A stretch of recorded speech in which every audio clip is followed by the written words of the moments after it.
My daughter isn't worth the investment. That sentence was supposed to break me, but instead it lit a fire. Months later, the same man who said it, my father, called me, his voice shaking, practically begging me to help hold our family together. I'm Lily Sanders. I'm 22. And this is the story of how my own family decided I wasn't worth a dime. Until somehow I became the one thing they couldn't afford to lose. Back then, I was just a college student with a dream that didn't fit inside the neat little boxes my family loved so much. Law school? No thanks. Finance? Not a chance. Anything safe? Not for me. What I wanted was design, color, layout, typography, telling stories through visuals. That wasn't some side hobby. It was the only thing that ever made sense to me. To them, it was nonsense. A distraction. A waste of time. The moment everything changed didn't happen during some big argument or dramatic blow-up. It was just dinner. Quiet. Normal. No thunderstorm outside, no yelling. Just my dad, calmly looking up from his plate and saying it like he was reading a balance sheet. You're not worth the investment. That was it. Not, your degree doesn't make sense right now. Or we can't afford tuition. Just me. I was the bad investment. The dead weight. The stock they decided to drop before it tanked the whole portfolio. I remember staring down at my plate, food untouched, while those words sank in. The people who were supposed to believe in me the most had just told me, without flinching, that I wasn't worth the risk. So I made a decision. If they wouldn't bet on me, I would. I packed up 2 suitcases, grabbed my sketchbooks, and walked out of that house. There was no dramatic goodbye. No one ran after me. No tears or last-minute hugs. Just silence. Like they were already settling into a version of life that didn't include me. But I wasn't running from failure. I was walking toward the one person who still believed in me. I found a tiny room I could barely afford. The walls were cracked, the paint peeling, and every sound from the neighbors came through clear as day. Arguments, laughter, life. Rent ate up most of what I had, so I grabbed the first job I could find. Barista at a little cafe called the Creative Cup Dash. Even the name felt like a sign. By day I pulled espresso shots, steamed milk, wiped tables. My apron always smelled like syrup and espresso. My feet constantly hurt, and my hands were always sticky. But taped to the wall behind the register was something that made it feel like it wasn't just a job. A little flyer. One I designed myself, offering budget-friendly custom logos, social media graphics, and brand design. Just a small piece of me hung in plain sight. It was printed on cheap paper, nothing fancy, but it was mine. First, no one even looked at it. People came in, ordered their caramel lattes and iced Americanos, and walked right past the flyer like it wasn't there. But I kept it up anyway. Every break, I'd pull out my sketchbook or fire up my tablet. I'd sketch, tweak layouts, play with colors, and teach myself how to make designs actually work. Then one afternoon, this woman in her 30s came in, sharp eyes, messy bun, laptop covered in stickers. She lingered at the counter a little longer than most. She pointed at my flyer. Did you make this? I wiped my hands on my apron. Yeah, I said. I'm building a portfolio. She looked at it again, then back at me. It's good. I'm a freelance designer too. Start with the people around you. Small businesses, local events, anything. Just get your stuff out there. Her name was Sarah, and whether she meant to or not, that short exchange flipped a switch in me. She started coming in regularly, always working on something, always with that same laptop. Sometimes during slow shifts, she'd wave me over and show me what she was designing. See this, she said one day, pointing to her screen. Clients don't just want a pretty logo. They want a story. You're good at that. Use it. Her words stuck with me, longer than the smell of coffee that clung to my clothes. So I followed her advice. I started offering free or super cheap designs for bake sales, charity drives, local Etsy shops, anything tied to someone who walked through our cafe doors. After work, I'd go home, dead tired, and stay up half the night piecing together visuals for someone else's dream. My back ached. My eyes burned. Sometimes all I got in return was a thank you and a tagged Instagram post. But with each project, something shifted, not just in my growing portfolio but in how people saw me. At the cafe, I wasn't just the girl wiping down the pastry case anymore. I was the designer. Regulars started asking if I could help with business cards, menus, social media graphics. Word got around, not loudly but steadily. She's really good. She designed this for me. You should ask her. Back in my tiny studio apartment, I carved out a little creative corner. A used desk, a thrift store chair, a cheap desk lamp, and my tablet. I built a basic website with a free template and posted my work. At the top of the homepage, I wrote, I design brands for people who refuse to stay small.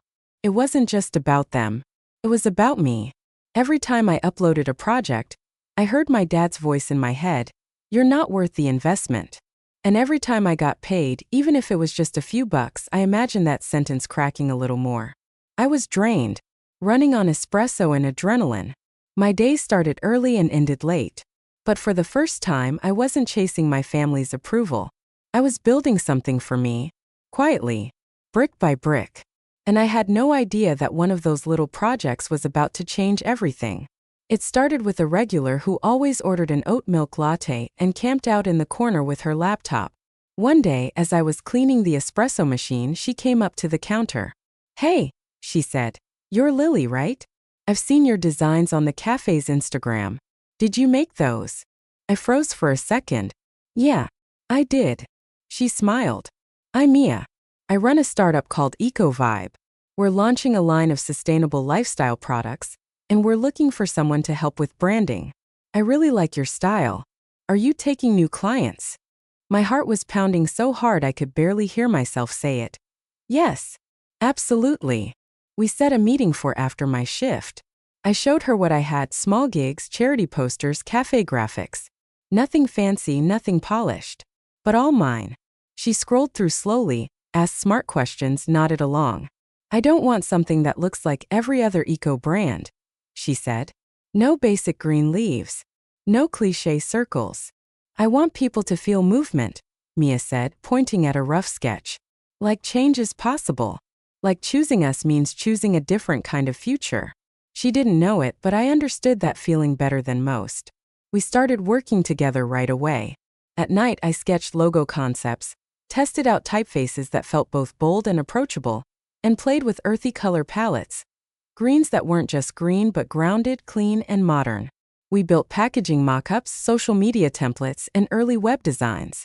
Mia gave feedback when needed, but mostly she trusted me.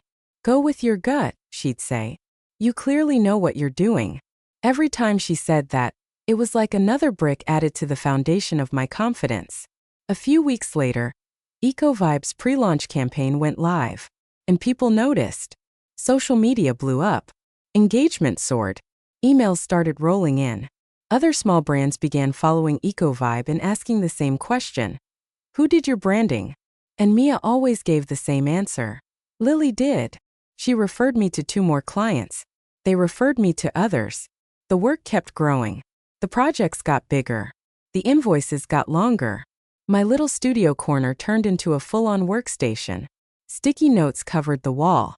Design files were stacked in labeled folders. My calendar was packed with deadlines and client calls. Then one night, as I was exporting the final files for EcoVibe's official launch, I got an email that made me stop breathing. Congratulations, Lily. We are pleased to inform you that you have been accepted into our advanced visual design program. It was from one of the top design institutes in the country. I'd applied months ago, almost as a joke, a dare to myself, back when I still thought I was just a bad investment. I stared at the screen, reading the words over and over. I got in. No one had pulled strings. No one paid my way. No one vouched for me but my own work. And in that moment, something clicked. My value had never depended on their belief in me. They just didn't have the vision to see it. I wish I could say I went out and celebrated. That I opened champagne, called friends, danced around my apartment. But I didn't. I quietly closed my laptop, lay back on my bed, and let one thought settle deep inside me. If they could see me now, would they still think I wasn't worth it? What I didn't know then was that they were about to see me. Not because I went running back, but because their world was falling apart, and they'd come looking for the one person they once tossed aside. Me. It happened on a Tuesday. I was tweaking a logo for a local bakery when my phone buzzed. I glanced at the screen expecting a client or maybe Sarah. But it wasn't. It was a name I hadn't seen in almost a year. Mom. Every muscle in my body tightened. I just stared at the notification, frozen. Part of me wanted to let it disappear, to pretend I never saw it. But curiosity is a stubborn thing. I tapped the message. Lily, I know we haven't spoken in a while. Things have been difficult here. Your father lost his job. The business isn't doing well. We're in trouble. Can we talk? We really need your help. I read it once, then again, then a third time. Each word stirred up emotions I thought I'd buried, like dust shaken loose from an old rug that's been stepped on too many times. There was no, I'm sorry. No, we were wrong. Just, we're in trouble. We need you. I tossed my phone onto the bed and started pacing. My chest was tight, not from fear but from something else. Anger. After everything they said. After treating me like I wasn't worth their money or trust. Now I was suddenly valuable again? Part of me wanted to leave that message unanswered. Let them sit with the consequences of their own choices. But another part, the one that remembered movie nights, birthday cakes, and mom fixing my hair before school, felt something heavier. Guilt. Responsibility. That leftover reflex to protect the very people who had hurt me. The next day, I brought all that frustration to Sarah. She was sitting in her usual spot at the cafe, corner table, laptop open, both hands wrapped around a warm mug. After I showed her the message, she didn't even hesitate. They only reached out because they need something, Sarah said flatly. Not because they suddenly realized they were wrong. I know, I replied, staring down at my drink. But they're still my family. She looked straight at me. Being your family doesn't mean they have unlimited access to you. Your time, your skills, your emotional energy. You get to decide what you give. And how much. I hated that she was right. And I hated even more that deep down I still felt like a kid waiting for permission, like I needed someone to tell me what to do next. What would you do? I asked. She paused to think. I'd ask myself one question. Can I help without destroying myself in the process? If the answer's no, then the answer's no. That night I sat in my room staring at my phone.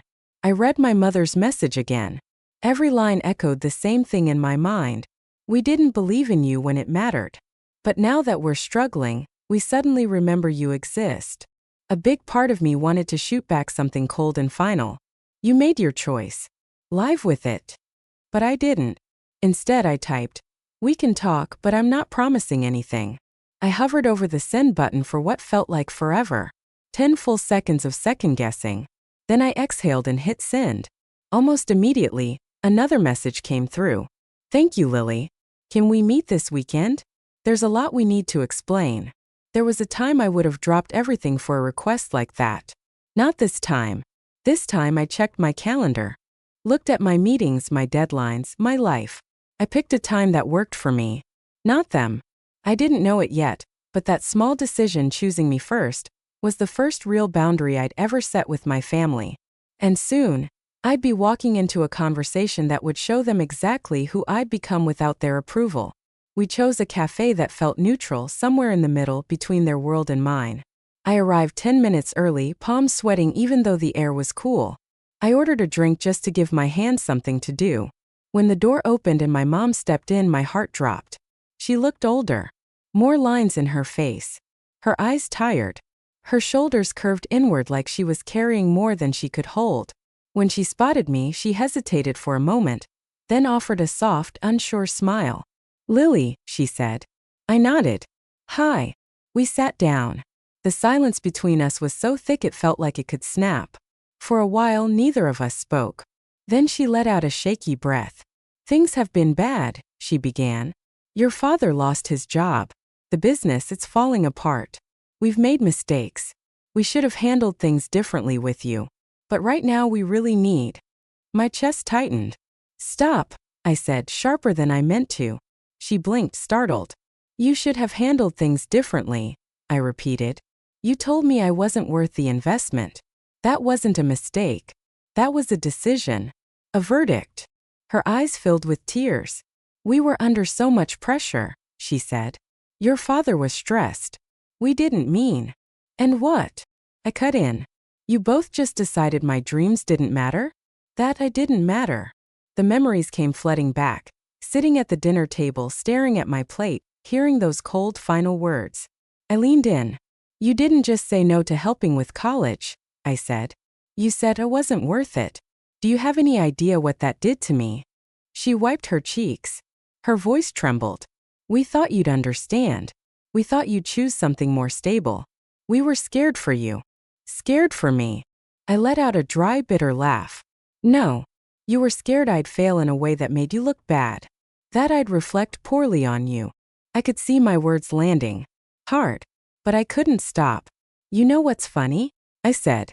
I left with nothing. No help. No money. Just your complete rejection. And somehow, I still made something of myself. I know, she whispered. We've heard about your work. Your designs. People talk. Your father doesn't say much, but he's seen your name. The thought of my dad seeing my work out in the world, recognizing it without saying a word, made my jaw tighten. So now, I asked, now that everything's falling apart, I'm suddenly useful? She swallowed, her voice barely above a whisper. We need help with the business. A rebrand. Something fresh to bring in investors. Your father thought, maybe you could help us. She paused. You're talented, Lily. We're proud of you. We just. That's enough, I cut in.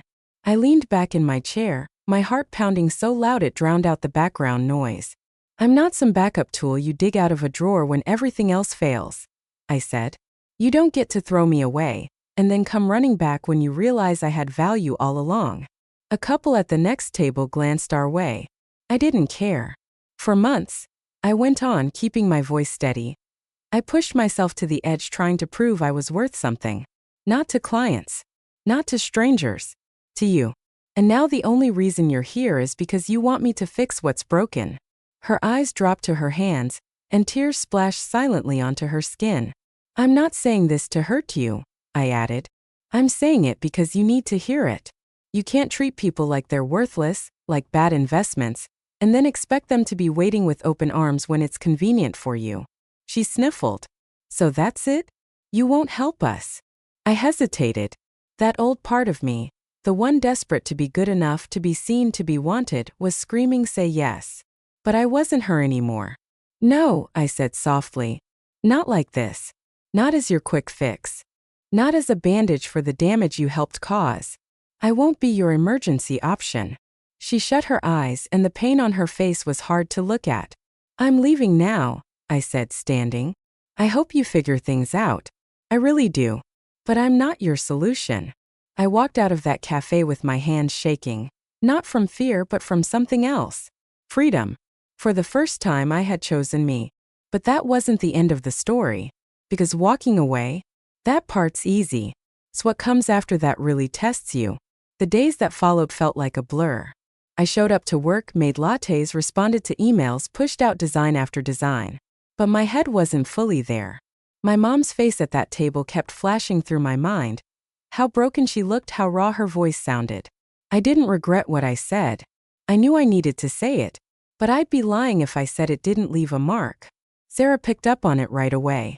You're quieter than usual, she said one afternoon, closing her laptop. How'd it go with your mom? I sighed and leaned against the counter. I told her no. They wanted me to fix their brand, help with the business. Basically, they wanted my help without ever actually acknowledging what they did to me. And you said no, Sarah repeated, giving me a small nod. Good. It doesn't feel good, I admitted. It feels like I slammed the door in their face. Like I'm cold or heartless. You're not heartless, she said gently. You're setting a boundary. There's a big difference. I fidgeted with the edge of my apron. What if I went too far? She gave me one of those looks that cuts right through all the noise. Lily, they told you you weren't worth investing in. That kind of wound doesn't get to control the rest of your life. You're allowed to protect yourself. I nodded, but the truth was knowing that and feeling it were two different things. Work didn't slow down. In fact, it picked up. EcoVibe's official launch was a success. Their following grew, orders came in, and one night Mia sent me a voice message. We did it, she said, her voice bubbling with joy. People love the brand, Lily. Thank you for believing in this with me. Her words were simple, genuine. No pressure. No strings. Just respect. I held that up next to my family's sudden interest in my talent. One relationship had been built on mutual trust. The other, on control. Conditional love. That's when I started to understand something big. Revenge doesn't always look like letting them crash and burn. Sometimes revenge is just living well, refusing to go back to the patterns that broke you. But even then, I still didn't feel closure. One night after a long shift, I sat in my little studio space, eyes blurry from hours of work. I stared at the half-finished layout on my screen. The colors swirled and faded as my thoughts drifted somewhere else. I opened the messages from my mom. Nothing new. No follow-ups. Just that last exchange, her asking for help and me saying no. I must have typed and deleted 10 different replies, bouncing between cold and distant, then overly gentle. None of them felt right.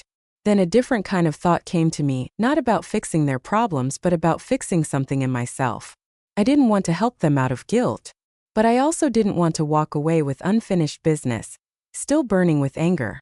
What I wanted was to know that if I walked away, it was because I chose to, not because I needed to prove anything or carry their shame. I needed them to see me. Just once. Not as a disappointment. Not as a utility. But as a whole person with limits, with power, and with a choice. So I typed a new message. Mom, I've been thinking about our conversation. I'm willing to meet again. Not to fix everything but to talk honestly. If we do this, it has to be different.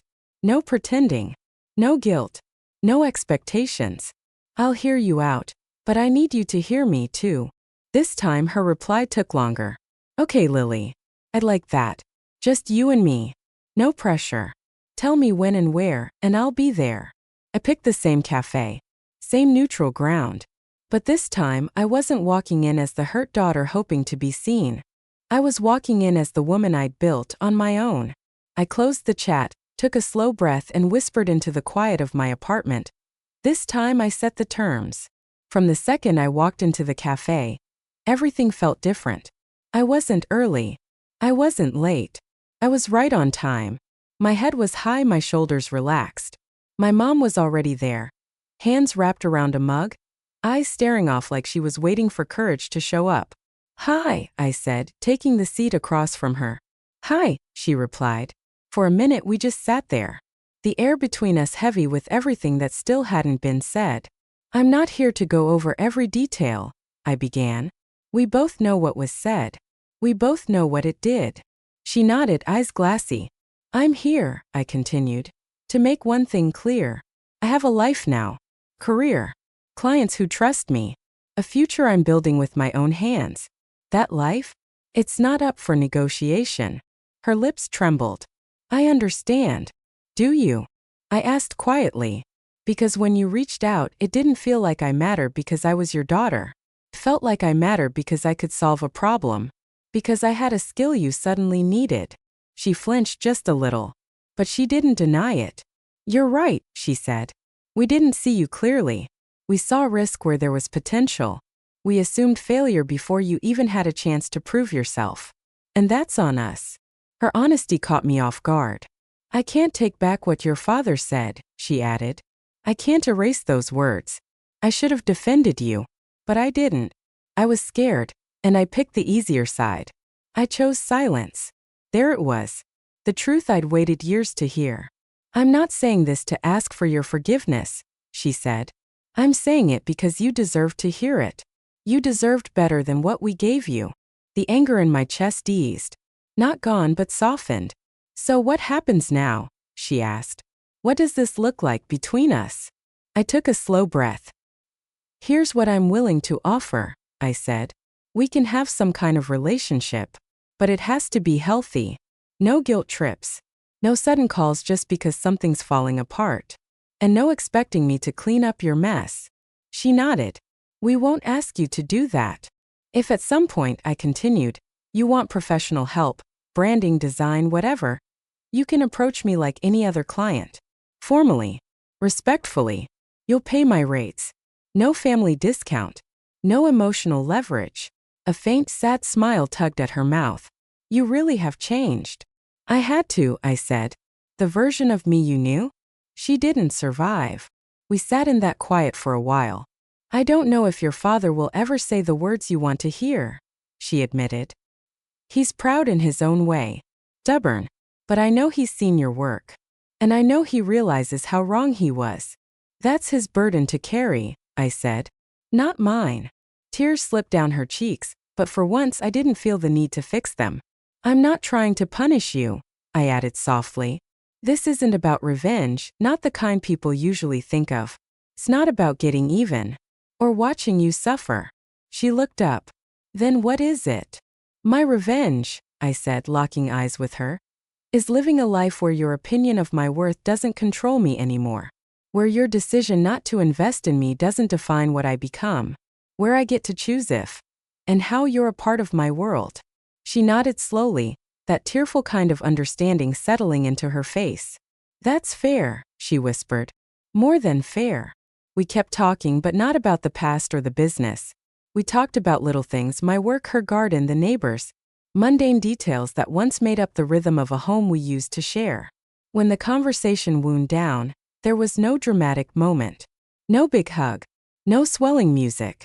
Just two people quietly acknowledging that while the past would always be there, the future didn't have to be ruled by it. I'm glad you came, she said as we both stood. Even if it was just to set boundaries. You're stronger than I ever gave you credit for. I was always this strong, I replied. You just couldn't see it.